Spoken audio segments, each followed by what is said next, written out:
religiously, so I guess historically, they were taken over by the Ottoman Empire 500 years ago.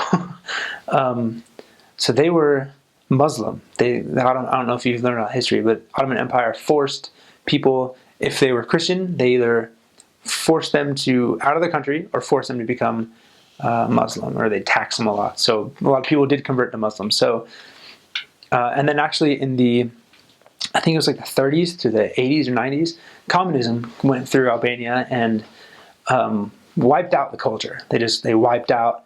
They would break they'd bring castles down just because it was a reminder of their history. They would break mosques down just because it was a reminder of their religion. They wanted unity and equality, that's what they call it. So it was, for a long time, they actually didn't have religion. They were, I don't want to say atheists, they just didn't know what to believe and they didn't know what to do. So then when communism was backed out, Islam was the first thing to sweep back through. So I think 95% of the country was Muslim. I taught mostly Muslims or people who had really no religious background. I think up in the north there were a couple Catholics, but I never met them. It was shocking to see the difference. When you're on the street and you're talking about Jesus Christ and what he can do for your life, and they're sitting there arguing.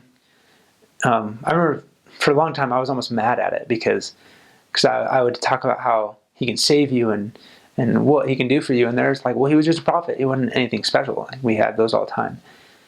And so just seeing that difference was, he's our savior to he's just an inspired man for them.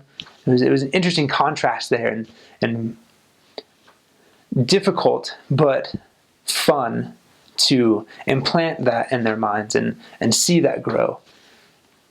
When I saw the difference between people who believed him as an inspired man and people who believed in him as their savior, huge difference in quality of life and what they did in their time. And I actually remember one day I was teaching this family, awesome family, I absolutely loved them.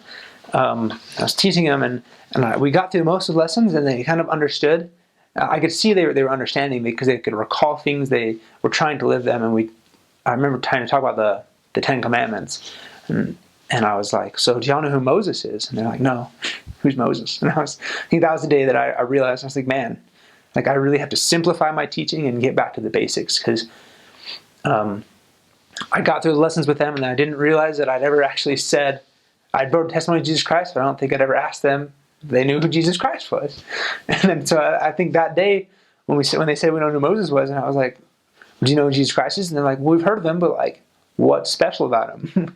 And so that's when we started all over. We super simply, and I think half the family got baptized a couple months later, and just seeing the difference in their lives. And so it was interesting dynamic, I guess, going from people who didn't believe in anything to believed in Jesus as a prophet to people who just never heard of him.